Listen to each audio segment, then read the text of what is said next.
हाँ जी तो welcome back Hasan live TV ते मित्रों की हाल चाल है ठीक ठाक हो वल राजी हो ना हसन लाइव टीवी ਨੂੰ ਸਬਸਕ੍ਰਾਈਬ ਕਰੋ ਤੇ ਜੇ ਫੇਸਬੁੱਕ ਤੋਂ ਵੇਖਣ ਦੇ ਹੋ ਤੇ ਸ਼ੇਅਰ ਕਰੋ।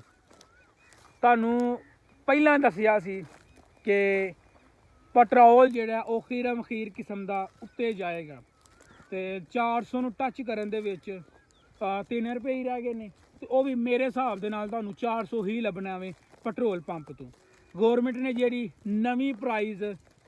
ਕੀਤੀ है पेट्रोल की वो की है 300 ते 97-98 रुपये तो कुछ पैसे इंजी गल है 90 की 93 रुपये 93-94 रुपये तो अपना पेट्रोल पंप वाले पा पू के तकरीबन तुहानू 400 दे 400 का ज़हन रखो भाजी तो बड़ी अच्छी गल है जी गौरमेंट जी जो साडे लई काम कर रही है तो किसी ने सच आखिया सी वो मिसाल बड़ी वधिया बहिंदी है ਤੁਹਾਡੇ ਤੇ ਨਹੀਂ ਸਾਡੇ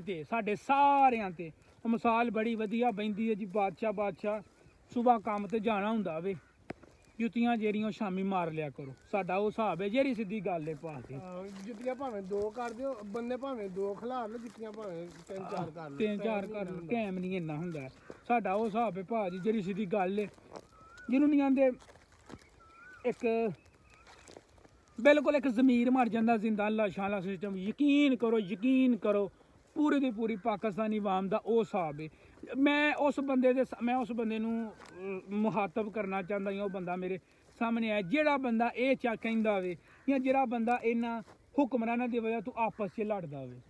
ठीक है मेरे हिसाब नाल बेवकूफ़ी है। तो दूसरे नंबर ते कोई भी मैं अज तक कोई भी हुक्मरान अपने हक अंदर बेहतर इन्ना नहीं वेख्या है भाजी जी सीधी गल है क्योंकि एक आम बंदे तक ना हाईए तक कोई भी रिलीफ नहीं पहुंचे एक आम बंदे वास्ते। तो हुण 400 पेट्रोल होया ना तो अगू फिर एक नवी कहानी पेश हो गई जी IMF ने कुछ नवा हिसाब किताब लाना है। गल इत्थे हले मुक्की नहीं है। वज़ीर पेट्रोलियम जे ने फरमा रहे ने कि अगर IMF ने सानू ढिल ना दी तो अगले हफ्ते फिर 50-55 रुपए की फिर एक डंडी वजी लो जी ये हिसाब किताब है सारा भाजी। डीजल भी जो उन्होंने किसानों वास्ते घटाया सी फिर उन्हें जो छूट मार के वधा छड़िया तो ये गल है भाजी कुल मिला के कोई बंदा भी कोई हुक्मरान कोई किसी किस्म का इदारा आम आवाम का खैर खा नहीं है। तुसीं वेख ही लिया होना पिछले 1-2 महीने दे विच जंग कितने चलती पई है। सानू ये कहानी सुनाई गई है जी पाकिस्तान जिंदाबाद पाकिस्तान के जहाज लंघ रहे हैं तो बाद चो खीर दी बाकी की लब्भा जी पेट्रोल वधा दिओ ठीक है। चलो जी किसी तरीके जंग मट्ठी हुई जहाज जूज को थोड़े बहुत आसे पासों जितने को पेट्रोल शट्रोल आना सी वो पेट्रोल आया तो नाल ही IMF की कहानी हो गई है। बहरहाल कुल मिला के जिन्ना मुल्कों के जंग चलती पई है पाकिस्तानी रुपइयां दे विच वेखिए ना ईरान दे विच कितना पेट्रोल है 7 रुपए या 8 रुपए का पेट्रोल ईरान दे विच लीटर के हिसाब नाल लभदा पिया। इसराइल की जंग पे चलती है या फिर उस तो बाद पिछले जिन्ने भी मुल्क ने लबनान ते जॉर्डन उन्हों का हिसाब किताब वेखिए तो पाकिस्तानी रुपइयां दे विच 106 रुपये का पेट्रोल लबनान दे विच ते 137 रुपये का पेट्रोल जिहड़ा वे वो जॉर्डन दे विच सीरिया दे विच लभदा पिया वे। ते इसराइल दी एक होर गल है उन्हां दा नाम लैके सानू बत्ती दा भी जिहड़ा चूना लाया गया ना कि तवानाई नूं बचाओ ते राती नींद ही नहीं पूरी होनी तवानाई नूं कित्थे बचाना यार। एक गरीब बंदा यकीन करो फुल जिन्हों नहीं आते एक मरण के किनारे ते वे हूँ तुहानू एक गरीब बंदे की गल दसीए एक तुहानू एक गरीब बंदे की गल दसीए साडे दोस्त ने उन्हों की दुकान है अड्डे दे विच ठीक हो गया आंदे ने जी 8 बजे दुकान बंद हो जाती है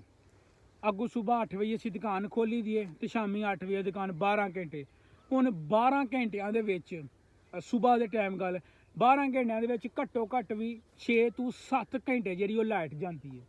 ठीक है 6 तो 7 घंटे लाइट जाती है तो लाइट दे विच गाहक नहीं वड़दा उन्होंने दुकान से क्योंकि उन्होंने काम कोई ऐसा वे तो यह हिसाब किताब है। हर एक गरीब बंदा जो ना यकीन करो फुल मर गया वे। गैस जी है वो गौरमेंट ने जी गैस का रेट दिता वो दिता 308 रुपये 308 रुपये रेट दिता है तो मैं गरंटी के नाल आना कोई 500 भी लैके दस छड़े तो मैं उन्होंने मान जा। ये हिसाब किताब है भाजी सिर्फ और सिर्फ ना गल्लां दी हद तक हर एक हुक्मरान तुहाडा खैर खाव बाकी तुसीं साडे नाल बहुते समझदार हो ते जे तो ये भी कोई बंदा आंदा ना कि वो साडे नाल दा साडे नाल दा उन्होंने फिर सल्यूट है भाजी।